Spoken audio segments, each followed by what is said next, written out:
areas, creating solutions to make sure that all of our students, staff, and community members have access to clean, filtered drinking water throughout our school buildings and an entire campus. So we're really excited about the initiatives that Okemos Schools has taken to date and want to share some of those with you. But before I do that, I'd like to turn it over to Representative Brixey. Thank you, John. I guess I should say thank you, Superintendent Hood. I appreciate the opportunity to be with you here in the building that my children attended schools. So as Superintendent Hood stated, the legislature passed the Filter First law in 2023. And this is a proactive law, not a reactive law.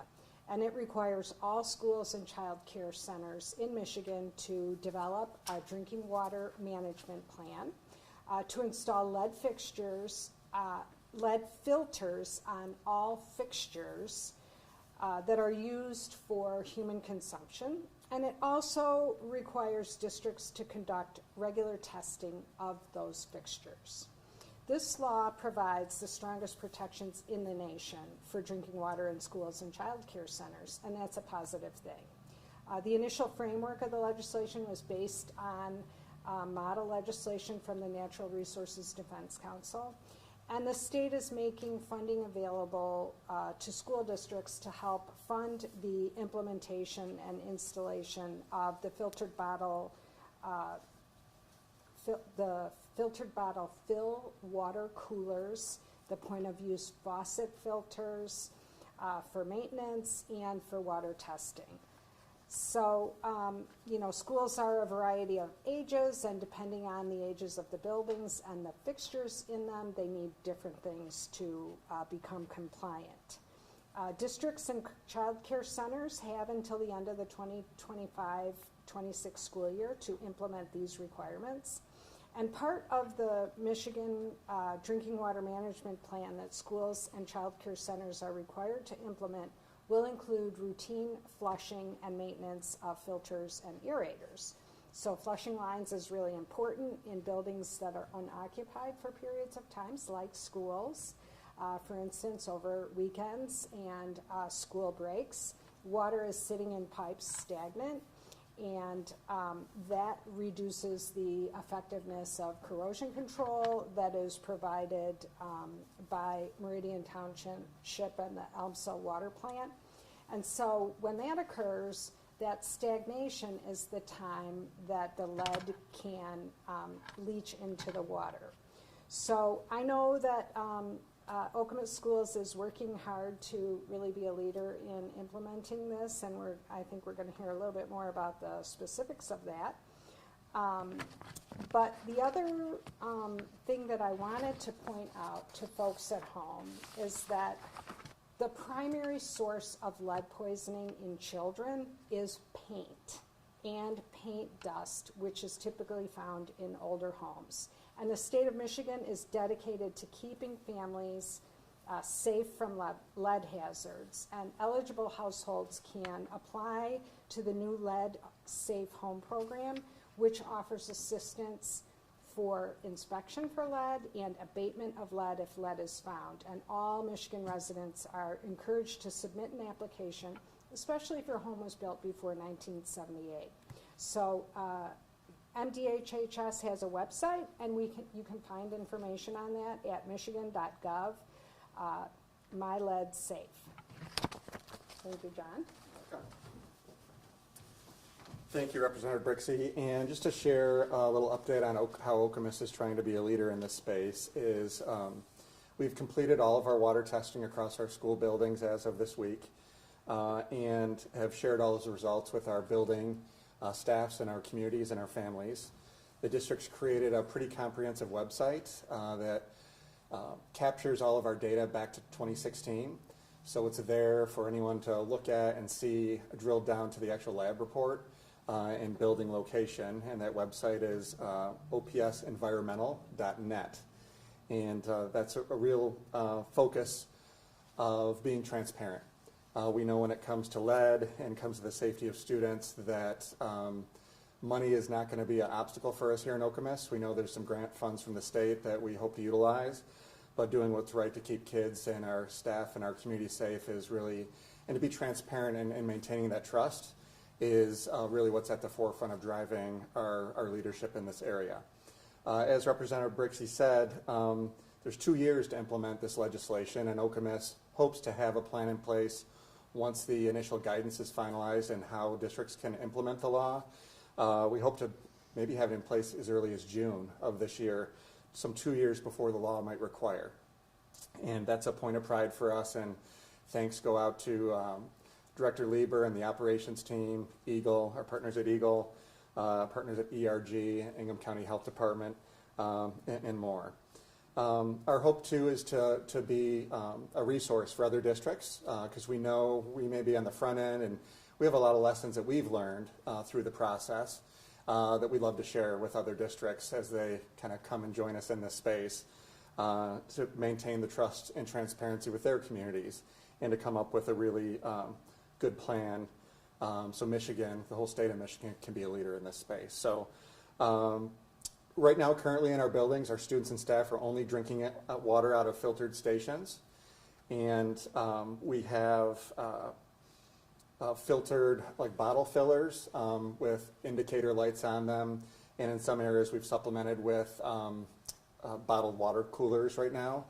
But it's really going to be analyzing that guidance once it's finalized and looking at installing those combination bubble bottle fillers in that hopefully 1 to 100 ratio across all school buildings. That'll be our task. And then really being transparent about what is the testing plan and making sure our community regularly knows where to find those updates transparently again on the website. So we've experienced a lot of problem solving and learning through this, and we are really excited to just share what we're learning to help keep all kids safe, not just the kids in our community. So with that, we'll open it up for any questions. This plan being in place, do you have any, or going to be in place, do you have any ideas on how the timeline for infrastructure will be when it comes to replacing these things and what that might look like? Yeah, so that's a great question. That's kind of evolving. And again, Brian Lieber, our Director of Operations, has had a really good handle on that. It's going to require, in some areas, it's going to require, if we have current bottle filler stations, it's a little easier to swap them out. But we're also looking at potential infrastructure of where we might need to add new filler stations. So that means, maybe hiring subcontractors, running new pipe, and coming up with accessible filler stations. Some of the other infrastructure issues we want to look at is access for all students, whether you're a small student or a tall student, older student, and do they need different amounts of access? Sending a kindergartner in the hallway is a little different than sending a high school kid into the hallway. So also looking at some of the, how do we plumb it appropriately so we're filtering hot / or cold water can create some logistical issues in terms of the solution that we would find within a classroom. Because we have hot and cold water coming in, and we need to make sure that if that's going to be an area where kids are ingesting or staff are ingesting, that both sides of that are filtered, or it's clear that they're not supposed to drink from the hot water side. Is there a message that you have for parents? I mean, I know there were lead levels found in the middle school. Is there anything you would want to say to parents right now? So a great question. We've worked really hard to be transparent and to let the experts lead us in our response. So we are not medical experts, nor are we lead experts. So our approach all along has been, let's follow the experts and their advice, just like we did during COVID. And that has really served us well. So we don't step outside our own expertise in a response. So working with Ingham County Health Department and Eagle and ERG, for them to lead us and say, this is why you should do it, this is what we can expect, this is the plan for remediation we want you to take. And that's not, we're sharing that from them to our community. We've done a couple community forums so parents could have questions answered, worked with Ingham County Health Department to waive lead testing fees. Our nurses have talked with the nurses at Ingham County Health Department that specialize in lead exposure. So to parents, really what we want to say is the information is there. Our goal has been the data is what it is. It's our goal to educate, so people are keeping their homes and businesses safe as well. but to bring some understanding to what those results mean, if there is an exposure, how kids can keep safe. And it's not our job to downplay. No amount of lead is safe in water. So when we see those results, it's upsetting to us all.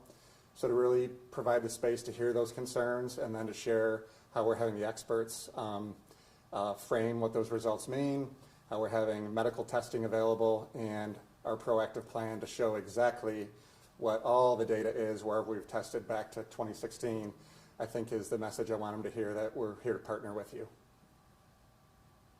And the availability of the water in our classrooms, right? We Yes. have filtered water. Yeah, and we have the filtered fillers in every building. We have filtered water stations already. Director Lieber's installed additional over spring break, and he's got a plan that he's been assessing to kind of continue along this path once that guidance is finalized. So we're, again, leading in not just the testing, but in the solution being implemented hopefully by this summer. And this question is for Representative Brixey. Can you tell us a little bit more about the importance of addressing clean and safe water, especially after Flint years ago? Sure. I think that, we as a government learned some things from the water crisis in Flint. And one of those is everyone looked around at the age of our infrastructure and realized that we would really like to be able to increase the testing that we're doing and look a little harder for lead than we did before because of the detrimental effect that it has on children, especially in school buildings. And that's why we were able to pass this Filter First legislation last year. So children's health is a priority for the legislature with the current makeup of the legislature, and that's why we're increasing the regulations and looking harder for lead where we weren't looking as hard before, and making those standards be tougher too.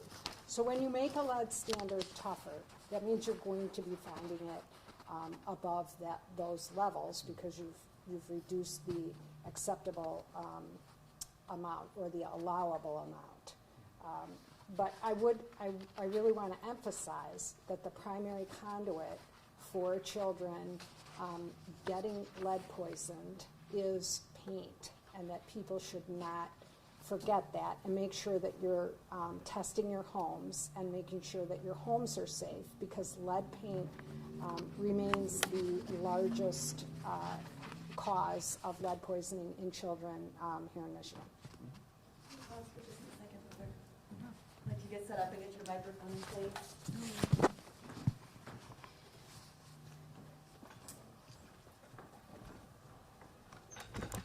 Thank you.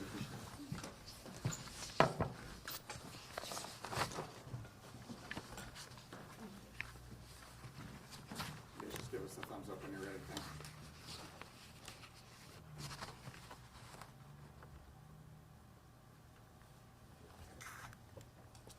Any other questions? How much will this cost? How much has this costed? Yeah, great question about costs. Certainly that's a barrier that districts are going to have to address. And again, as I said in Okemos Schools, when it comes to the safety of kids and our staff, we are not going to let those costs get in the way of making the right decisions for our kids or our community. And there has been some money set aside by the state to help fund the response, the testing, and the response needed in infrastructure to make sure that we can capture the intent of the law, which is clean drinking water for kids. So we don't have a number yet. Director Lieber's working on that. I can tell you that Okemos Schools has already spent upwards of $60,000 just on testing. And we spent some additional money on drinking fountains, more filtered fountains, and again, those office bottle chiller coolers that are already provide filtered water. So that's going to be one of the interesting, I think, things to watch is how much is this going to cost districts in terms of their infrastructure. And that's where that public open guidance, response to guidance that we're providing Eagle, I think will help lead what those regulations will be for districts. But you're looking at potentially replacing bubblers in classrooms, adding additional annual or semi-annual testing, development of a website, and certainly replacement of some faucets or installing filters and then replacement filters. So it could add up pretty quickly, but again, we're glad that the state has set aside monies to help districts remove that if it's a barrier for that district. And were you guys, did you guys have to replace anything, take anything out, or is that a part of what's coming to the future? And then about how long will everything take? So when do you predict this will all be finished? So we've done a combination. So it's really been we've let the data and the test results drive what our response is. And it could be as simple as flushing water to cleaning or replacing the aerators, which is the little filter that's on the end of the faucet, to looking at some faucet replacement. So older faucets, again, if that water is stagnant, can leach lead into water that's sitting in the faucet. So we're looking at that. We've replaced some of the old-fashioned drinking fountains, and where you walk up and press the bar and has the stream, to the bottled water fillers that have a count on them and an indicator light and a filter that is a pretty rigorous filter to filter out all sorts of potential contaminants, not just lead. So those are kind of the things we're looking at, as well as educating our kids and community on the why behind this. And what does it mean? What is lead? It's odorless, it's tasteless. We've learned before 1987, houses that were built before 87 can have lead solder in between the copper joints. And our water locally is coming to us lead-free from the township. So they put additives in to coat. These are all the things that our experts are teaching us, and it's our job as a public institution working with our state agencies to help make sure we're educating not only for the school and child care environment, but also for people's homes. Going back to your work with the Eagle, sir, Yeah. and having that open dialogue with them so other schools have an idea, how important is that as this legislation comes into place? How important is that so other schools can look at Okemos and see how you folks are handling it? Yeah, it's been critical, again, because we're educational experts, not lead testing or water experts. So really to talk about, like when we first got results as superintendent, we want them all to be zero. And when you get a result, you don't have a way to frame what that means. And neither did our community, our parents. And we're entrusted with keeping the people's babies safe. There's nothing more important than that trust and transparency. So really having them help us understand, what do these mean? What do these numbers, these parts per million mean? What are the best practices in terms of the remediation efforts? How often should we be testing? Where should we be testing? There's faucets throughout these buildings. And we want to make sure that we're not making assumptions on what's safe or what's unsafe. We want to make sure that we're not making the assumptions on that we know more than the experts. So that partnership of having them come here, walk through our buildings, having them help proofread our letters. Are they clear? Are they saying what you think they should say? Did we capture your intent correctly? Really, I think is going to increase, again, our modeling potentially to others, but also I think it's resulted in hopefully an opportunity to build trust and transparency with our community. Anything else? All right. We want to thank you all for coming, and I want to thank Representative Brixey as well as the comms team and all our partners in helping do this work. We hope to provide you updates when we have more. So thank you.